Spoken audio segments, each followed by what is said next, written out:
ljudi, danas igramo Minecraft, preživljavanje. Sam da mi se friend joina mapu, ja tu malo neke skuplja drva i tak. Uglavnom kvaliteta je dosta loša. Nisam mogao neke drugo napraviti. Iz razloga jer nije komp baš neke preveći jakim i... Jak je komp, to je moj komp i jako je dobar mi vidio. Pa dobro, mora se reći. Tu nema baš ništa. Tu sam! Jesi? Yes! Ok, nati dreva! Gdje si? Daj treba gledat ključem! Nati dreva! Čekaj da procekam dreva. Čekaj, ja mu napravim malo crafting table i toga sve. Da, treba ključem. Kaj radiš? Crafting tabla.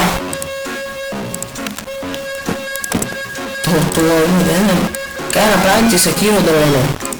Da. Ne treba. Ja vam sebi napravio kramp kamenom, onda sve poslije napravio kamena. Dobro, tu je peć na ovdje kopa. Da. Ja vam se kidam do... Tu su već ovi dijamanti. Šanse. Ljudeki moje. Znači, ovo preživljavanje nema neki drugi serijal, to ovo možete onak par epizoda. Ne volim uopće snima. Radili onak neke sad velike serijale od 150-200 epizoda. Da, ja sam vlasnik kanala. Da, ja sam sam pomoćnik.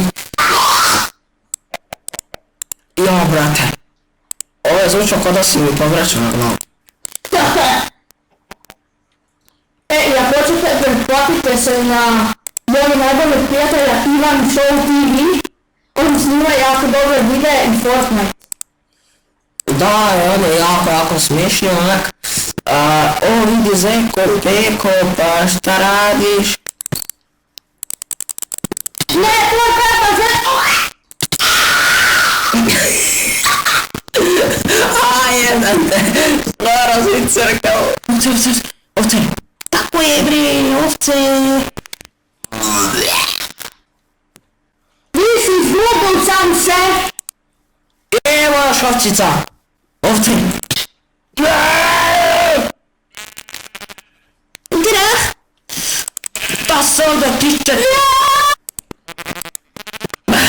Kaj se motaš?